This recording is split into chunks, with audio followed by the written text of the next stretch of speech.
এই সবজিওয়ালা তার দোকানের সামনে কোনো কাস্টমারের সোনার চেইন পরে পায় আর নিয়ে একটি তরমুজ কেটে তার ভিতরে লুকিয়ে রাখে।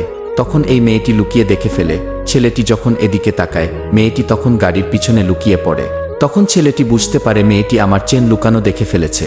এরপর সবজিওয়ালার ভাই আসে আর বলে, আরে ছোট, আমি খাবার খেতে যাচ্ছি, কোনো কাস্টমার আসলে এই তরমুজ বিক্রি করবে না। ভাই বলে, ঠিক আছে, আপনি যান। এরপর মেয়েটি দোকানে এসে বলে, ভাই এই তরমুজ আমার লাগবে। ছেলেটি বলে, ম্যাডাম, আমার ভাই এই তরমুজ বিক্রি করতে মানা করেছে, কেননা এই তরমুজ অন্যজনের। তখন মেয়েটি ভাবতে থাকে, সে তো জানি না এই তরমুজের ভিতরে চেন আছে। বলে, এই তরমুজের দাম আমি 4000 টাকা দেব। তখন ছেলেটি ভাবে, মনে হয় মেয়েটি পাগল, 100 টাকার তরমুজ 4000 টাকা দিচ্ছে। বলে, লাস তো নেই, চলো দিয়ে দেই। ভাই আর কি বলবে।